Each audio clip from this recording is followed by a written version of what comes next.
Welcome back to the BoomFitBros. This is episode 15. 1-5. Man, we are so far away from 100. I feel like we've been doing this forever, and then I think, oh my gosh, we've been doing 15 episodes, which isn't that much. I would love to get to 100, though. Okay, so, pause for effect. C4 will sponsor us. Thank you. Okay, you're welcome. All right, guys. So, welcome back to the BoomFitBros. Last week was a good episode, I thought. Yes. This week will also be good, but they're all good. So, really, what you should do is subscribe. Yeah, and in case you missed last week's episode, it'd be great to go back and watch that episode. They're all great to go back. Yeah, they are. I mean, like, take the advice of a previous episode. We said just watch them in order if you haven't, or just go back and start looking at titles of certain ones that might catch your attention. But what we're committed to doing is to being a weekly encouragement and accountability for you. I mean, it's almost as if you are our personal training client and we're holding you accountable, having conversations with you whenever you're tuning into this episode. And really, too, just to clear the air a bit, because there's so much trash in the fitness space. You know, there's a lot of stuff that just needs to be straightened out and made a little more clear. Yeah. For example, you cannot lose 20 pounds in 7 days. Mm-hmm. You can't do it. Not of fat. Yeah. You can lose 20 pounds in 7 days, but it won't be fat. It's going to be muscle and water and other important stuff that you actually want to keep. Anyway, but let's go ahead. And just going back to even like last week's episode about having that moment when you're ready to commit. Yeah. And just having that, and maybe, again, as Dave Ramsey said, I've had it.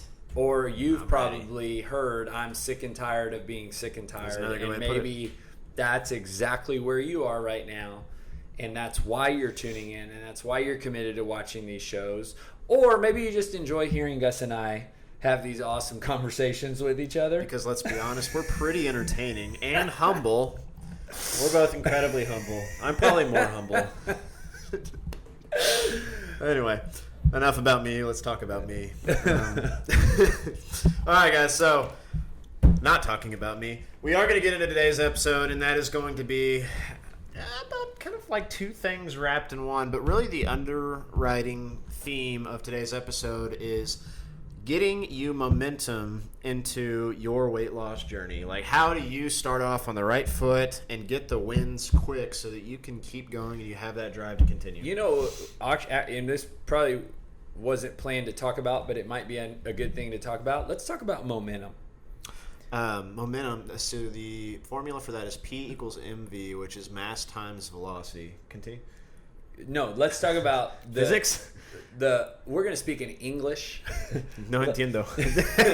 No, so have you ever had, and this is, don't answer me because I can't hear you, but I'll ask you, Gus, when have you ever experienced momentum in your life? Physics class. Okay, so I'm kidding. English, please.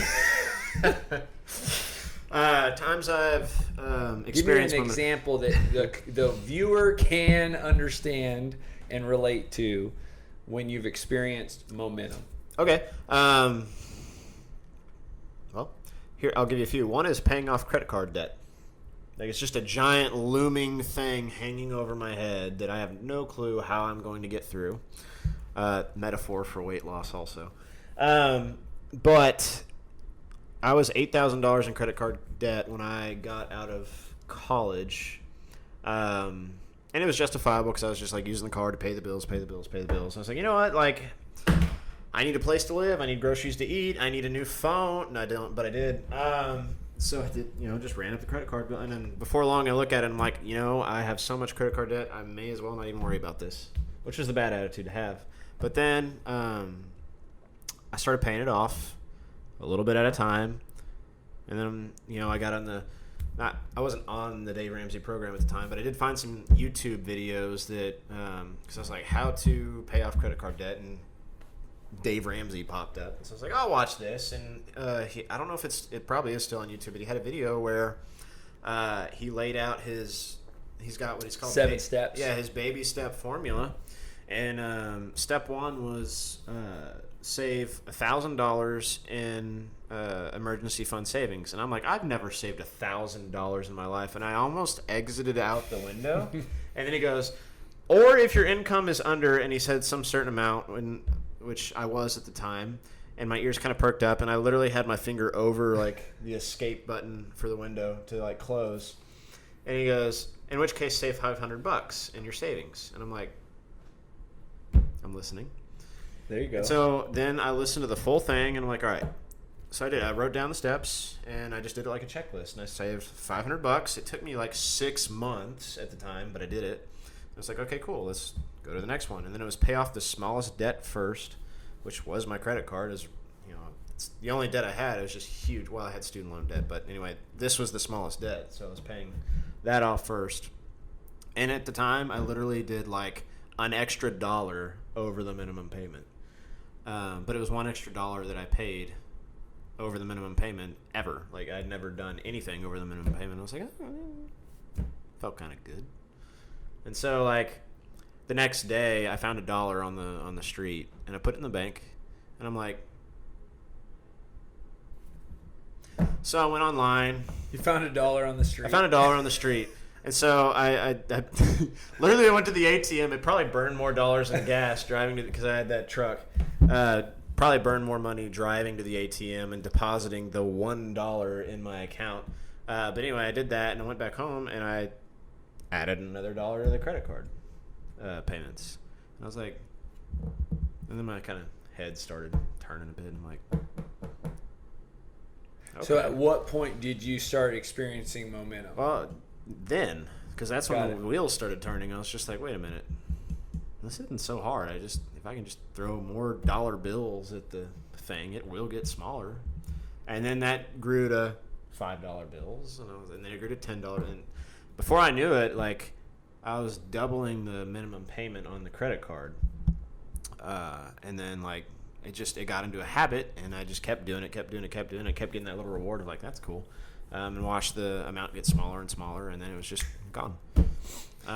But the whole reason behind that was, like, the momentum actually followed, I guess, two things. One, the understanding that I could do it. And then two, actually the taking action on it. Yeah. And, one thing that Dave Ramsey actually says at his business seminar, and he's talking about marketing in business, and he described it back when he was asked to kind of be on Oprah. Yeah. And he talked about it, how it just seemed that and this was after several years of him doing seminars that 10 people would attend, right? 2 people would attend, him writing, multiple versions of his first book, The Total Money Makeover, and giving out thousands of copies for free. After all this work, he said that at one point he got asked to be on Oprah. And basically he said what that created in his organization was momentum, and everybody thought, man, who's Dave Ramsey? He's an overnight success. What was this quote? It just took him 20 years to get there. No. But basically it is, in his words exactly, is it when you look better than you actually are is when you have momentum. Yeah. And he says when you don't have momentum is when you actually look worse than you actually are. In other words, like, from a business standpoint, like, man, you're way more put together. Your infrastructure, everything's really good, but it doesn't look that way. It's just not clicking, man. And when you have momentum, is you're not as put together as everybody else thinks you are, is because you have momentum. And I think the same can apply when we're talking about this, right? Because and momentum definitely happens when there's some pieces falling. Like, Oprah was a big thing for him, and for some people in weight loss, it could be, maybe something happened that you got an opportunity to work out at a gym. Maybe you got a great trainer. Maybe you got a great class that you want to go to. Something is happening, and that all of a sudden, but it also is probably the tail end of a lot of work that's been done. Yes. Yep. So to put this in terms that you can follow, we want to get you to the point to where you experience that momentum. In other words, get you to a point where, in Charlie's words, you look better than you actually are. And we're not talking physical appearance here. We're talking like your actions. You know? Yes. Like, so for me in the credit card instance, like when I started paying it off, like actually doing more than the principal, and that made me, in my own mind, look better than I actually was. Because up to that point, I was like, I'm just paying the minimum amount. And then like when I add a little bit extra, well, by my own definition, I look better than my normal state, which is paying the minimum amount. So every time I pay a little over the minimum amount, like my momentum is increasing. I look better than I actually am, until eventually I actually do take on that identity or that role, and you know, it's a snowball effect. You just continually get better and better and better. Which, ironically enough, that's how Dave phrases his baby steps, is like getting rid of the debt snowball. In other words, your minimum payments keep getting bigger and bigger, and they roll up all the other debts. And losing weight is and paying off debt are very good. So similar. They're so similar. I mean, so similar. They're great things to parallel each other. And it's very easy to talk about one or the other, depending on what space you're in, and using the other one is like equally as painful. Yeah, they're both terrible. Yeah. You know, the process is really hard, but necessary. Yeah. You know, and so the whole idea of getting momentum is just getting those small wins, like real quick, so that in your own mind you look better than you actually are, and you can continue moving forward and carrying that through. So if I am going to coach a client like a one-on-one, not like any of like a group program or whatever, but if I'm going to settle one person down and they have a hard time, like just sticking to something, and I know that, my first goal is going to be that, like, to get them to buy in, and to do that they need momentum. So they need those quick wins. Mm-hmm. And you might be in the same situation. I don't know. If you're a little more disciplined, and maybe that, then maybe this doesn't apply to you, but for a lot of people it does. It's like, and a lot of people are looking for the quick win anyway. Yeah. And so I figured, why not give it to them in a way if you can see success early on, it's very helpful. It really helps. But it has to be done in the right way. Again, it can't be done in like the 20 pounds in 7 days thing. It's just not realistic. But what can be done is you can start to make healthy choices and move you towards a healthier spot, and still see the numbers shift, whatever metric that may be. And so the way that I tend to do that is controlling carb intake. Gasp. You said it. I did not say carbs are the devil. I did not say quit eating carbs. I did not say carbs are bad. I love carbs. They're my favorite. But what I did say is controlling the amount. And carbohydrates have... Whoa, that's fancy. I know. No entiendo. I know. I speak English, right? Carbs have anytime you say that, I think it there's people that truly, immediate reactions I've gotten said, oh, I can't eat those, or oh, my body cannot, I'm allergic to carbs, or I don't handle carbs very well. I think the statement carbohydrate has gotten such a negative, which it's the boogeyman. It is the irony that whoever came up with these words gave the word fat, like fat.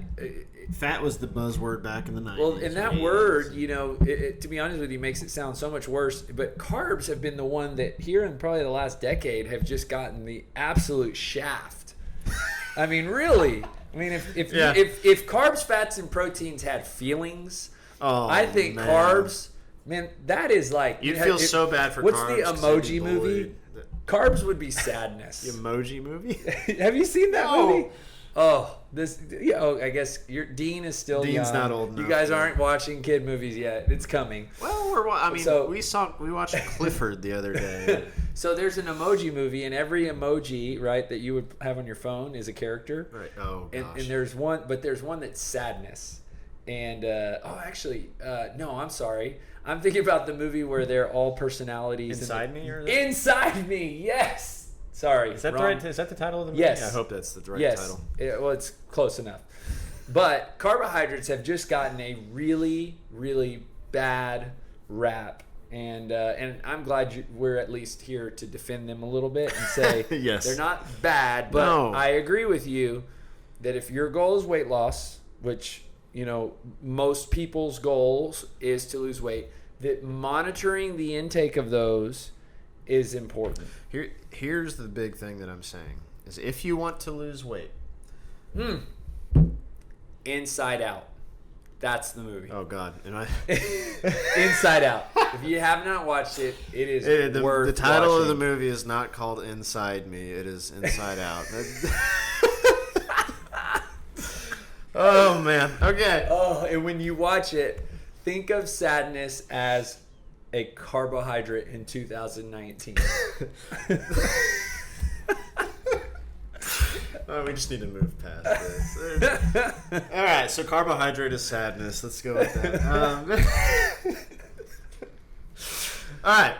I don't even know where I was. We were talking about monitoring your intake of carbohydrates in order to get a quick win.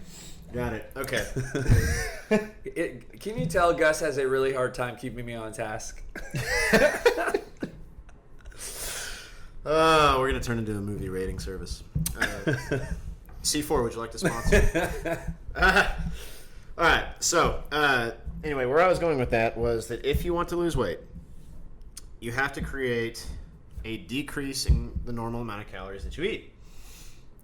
Here's the second part to that. Most people eat way too many carbs. Even if you claim you're on keto, and I've seen a lot of people who have waved the keto flag, and then I see you posting on Instagram that you're drinking a dark beer or like going out with your buddies and having like, you know, what's the dessert at BJ's, a Pizookie? I don't know, the thing that comes in the cookie that comes in a skillet. And it's topped with not one but 2 scoops of your favorite flavor of ice cream. And you can either choose, like, typically it's probably a good idea you could share one of them with 2 other people and be fine and full, but most people are like, oh, we'll just have the whole thing to ourselves because carbs and keto. And so anyway, you're what, and it doesn't just apply to keto, it's whatever diet you want to call it, but you're waving the flag, well, maybe I don't eat carbs. Well, if you're like the other people I've seen, you probably do. Anyway, the point of this is you likely overeat those suckers because they're so easy to overeat. Yeah, and I'll say this because, you know, because they taste good. Well, and you probably haven't been trained or instructed, educated on the amount of calories that you eat and what those calories are made up of. And the only illustration I can give you right now is my kids' lunch, right? So we pack our kids' lunches, and it is very easy when packing a kid's lunch or thinking through a kid's breakfast to neglect protein. And so, like, one of the things that I'm very mindful of is incorporating protein into my kids' breakfasts and lunches and even dinners. But it is so easy to overeat carbohydrates. Incredibly. It is. And again, maybe when you're thinking of this, if you have kids or thinking about just kids' meals in general, you can, and then it starts translating into adults. You go to Chipotle and you're doing what you think is healthy and getting a bowl, only to find out that you're probably having 1,000 calories in that bowl, of which 700 of those are from carbohydrate, which means you've almost consumed in that bowl about 170 grams of carbohydrate, which for most people trying to lose weight is probably the day's allowance in one meal. And that's what's happening over and over and over. And I always use this illustration when I talk to the person who's trying to be healthy, and what they're doing is they're grabbing a piece of fruit for breakfast or having a bowl of oatmeal. And then they're probably thinking, I need to have a snack mid-morning. Maybe they have like a whole grain muffin or a granola special bar. K cereal. Yeah. And then they go to lunch and they're like, okay, I'm going to get a deli sandwich on whole wheat bread. And I've been guilty of this. My freshman year at A&M, I was very guilty of this. I was trying to shift more towards a healthy meal plan, and I had really no idea what I was doing. And I was eating this really thick whole wheat hoagie bread from this deli shop at the MSC called Rumors Cafe. I don't think it's still there. But all we're doing, if you looked at that, fruit, oatmeal, a granola bar, deli meat or deli sandwich on a big thick wheat bread is carbs, carbs, carbs. And so you are accustomed and trained to already eat too many carbs. So that in itself is going to lead you, if you're not incredibly active and you're not, burning those carbohydrates off, to storing them. And so I think I'll hand it back over to Gus to talk about what it means to have this quick win and monitor that intake. Yeah. So I mean, but and it's not. And a lot of people I think now know that those things are carbs, but there's also very hidden ones too, like the dressing on your salad that you get. Like, Yep.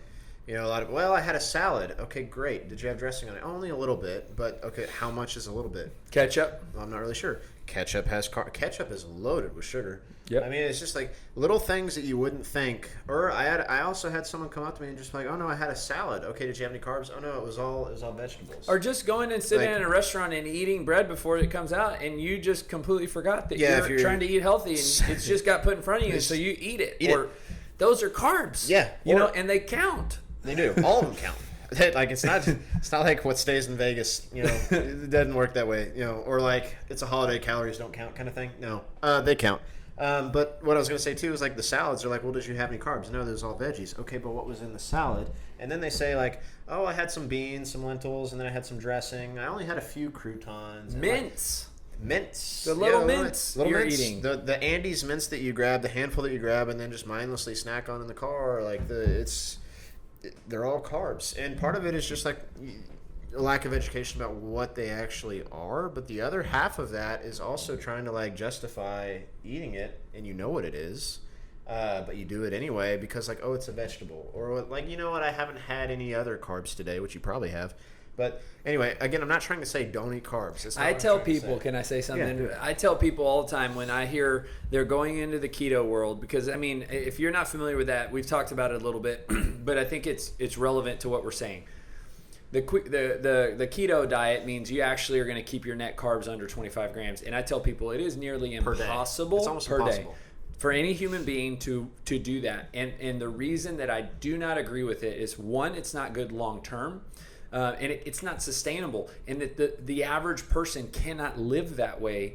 So why even try? Because what's going to happen is you're probably going to violate that rule, and therefore it throws the entire program off. And probably most people's bodies are not going to respond well in terms of energy, the actual energy that you need to function. So you're not going to feel good. You're probably not going to stick to it, so you're not going to lose weight. You're going to be frustrated and mad because you just can't eat anything that you want, and your body's going to have cravings. Therefore, it's not even worth it. But what we are suggesting is this alternative, right? Yep. Let's just make an adjustment in the amount of carbohydrates that you're eating. Let's get a quick win so that you can feel good, you can feel successful, and then continue making progress. Yeah, so let's define the quick win too. And a lot of people I know, and I'm going to bite my tongue when I say this a bit, but a quick win for a lot of people is going to be seeing the scale move. And I get that. And I know that's the case, and I personally don't like it. And you know probably by now my thoughts on that is I don't like making judgments based off the scale, because oftentimes it's not a correct measurement of your progress. It just measures what's sitting on top of it, which, by the way, you as a person fluctuate in weight every day. You're giving something that you Too much value. Have no control over. Too much value. All of the credit for whether or not you feel good about yourself. And it's not always the case. Now, I will say, I know that a lot of people, even though they hear that and they know that, inside, like, it takes a lot to change that idea. So, a quick win, as defined right now, if I'm working with someone who needs that quick win, is actually seeing that scale move down. Mm-hmm. Now, the way that I do it, again, is not by telling you, go keto or quit eating carbs, or like just stop. It's just pulling back and having a method to where you control the amount of carbohydrate that you eat. And the reason that I pick carbohydrate is just because, like I said before, we tend to eat more of it than we should. And that's the general statement.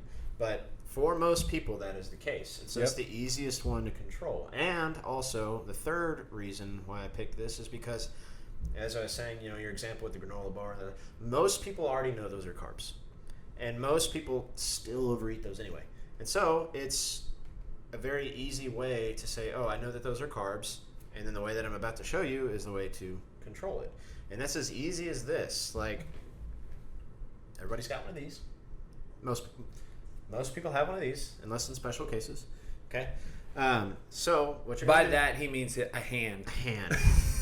Sorry, a wave. Gus, you're lucky you have me here just for I know. Communication purposes. This is a hand. Lordy, I need to bring it back. Okay, so we have a hand. We all have hands. All right. Try not to laugh here. You're going to use this as your measuring tool. So you're not counting calories, because as soon as I say that, a lot of people turn around. Although I do think that's a great way to do it. But for people who, again, understand who this is for. This is an easy win for someone who really needs an easy win.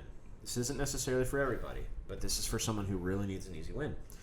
You use your hand to measure the amount of carbs you have. Now, what you start off doing is a few things. I'm assuming 3 meals a day, because that's what most people do. If you're not doing 3 meals a day, well, there's step 1. Okay, 3 meals a day. That also implies stop snacking. A lot of carbs come from snacks. Okay, like even most of the health, like, oh, I had a protein bar. Yeah, but half of it was still carbs. It's a glorified candy bar. So just stop snacking. Like, don't do it. Just stay away from it. If you find that you're gnawing your hand off, fine. Have more protein at the other meals. And I'm just communicating a question or a thought that a viewer has. I can tell you telepathically right now. This is a hand. What? What? I've heard you're supposed to eat a snack in between breakfast and lunch and dinner. Correct. So, again, audience is the person who needs the quick win. Great. Who's the audience here? Do you need a quick win? This is for you. If you're already you've already lost your initial 10, 15 plus pounds, probably isn't for you. Listen to some of the others. They're great too. But you can also learn something from here, so keep listening. Weird how I tied that all full circle. So this is for the people who need a quick win. I'm just telling you now, like, everybody's case is a little bit different. So this is quick win person. No snacks. Just bear with me here, okay? And then, so number 1 is 3 meals. 2 is no snacks. The third one is we're going to use our hands now to measure the amount of carbs in each meal. Very simple. You cup your hand like this, all right? And then any carb item that you choose, I don't even care if it's powdered donuts, really. Like, however much you can hold in your hand, and then cut off the top. So you're leveling it like you would a teaspoon or like a measuring cup. We're not playing Jenga here where you're trying to stack as many powdered donuts up to the ceiling in your head. That's not the point of this. Quit it. Okay? This is cutting it off at the top and then putting that amount on your plate, and that's it. Per meal. Per meal. Got it. Okay? This isn't like, no, don't go back for seconds. Yeah. Like, that's per meal. So 3 meals a day. Oatmeal, pull it. Yeah, like, I don't care. Like, you're going to ask dry or wet. I don't care. Like, you're getting into nuances. You're controlling portions. I don't care. Either way, whether it's dry or wet, it's less than what you had before. I will bet you. So, control it. Use your cupped hand and put it on. You're leveling it off the top. Ladies? Suggestion, it would be to wash your hands prior to. You don't have to. I mean, it's a little seasoning and flavor. I mean, you are eating it yourself. But. Right. This is you we're talking about. Now, if you're working if your job is like cleaning porta cans, it's advised. But not everybody cleans porta cans. If you don't, hey, you're probably fine. So ladies, 3 meals a day. 3 meals a day. No snacks. Use your hand as a measuring tool. And then here's the contingency on this too. Guys and girls are different in the amount of cupped hands that you get per meal. All right? So, ladies, you're going to hate me for this. But here's the reality of it. You do not need as many calories as guys do. You just don't. Like, on average, women are smaller than men. Therefore, you need less. So, you get 1. It's not fair, I know. Here comes the hate mail and comments, but it's true. You get 1. Gentlemen, you get 2. Oh man. Now, and I should probably separate this into 2, because as soon as I say this, again, we're playing Jenga and taking a giant scoop. Okay? 2 tiny little. Now, with that being said, do they get as many vegetables as they want? Depends on your definition. So, leafy green, I would say yes. Got it. Yeah. But we're talking about starch, carbohydrate. But if you're talking like potatoes or lentils rice, or beans or like rice, bread, or even squash, carrots, all that all the starchy stuff, I would still throw that in as your carb. And again, cupped hands. Okay. Got it. If you're not, what about my baked potato? All right, ladies, probably cut it in half. Guys, you can have a small whole baked potato. There you go. Like, that's it. Move on to your next one. Don't snack until lunch. Lunch, repeat. And there you go. And continue doing. Now, here's the final piece to this. Do not make up the, have the normal amount of other stuff that you would usually eat. Because most people that say, okay, well, I'll have my cupped hand of carbs, and then I'm having butter, like the whole stick. I'm having the entire thing. It's because it's keto. Or I'm topping it with cheese and sour cream. Like, no. Have the amount you normally have. Don't up it. Okay, and some of you may have to actually fight that natural tendency because you're like, well, I don't feel like I normally do after you finish eating. That's the point. Okay, that's the point. All right. So do that and repeat that for really. You'll see probably results within 3 days. Like, wow, a quick win on the scale. So there you go. There's your quick fix. All right. So it's not getting rid of carbs. Carbs are great. I love carbs. Everybody you're just controlling the amount that you eat. I like it. Thoughts? I think that's good. I think it is too. Control your carbs. Go see Inside Out. Yes, and think of carbs when you see sadness. Carbs really have been getting this bad image in 2000. What do you call this? The 2000 teens? You are the 2000 teens. Guys, y'all are being carb bullies. Quit it. Yeah. Like, it's okay to eat some carbs. They're not bad. Don't socially exclude them because just don't do it. Anyway, all right, guys, that's it for this episode. C4, be sure to reach out. You can contact us and sponsor us whenever you choose. But until then, we'll see you next time for episode 16.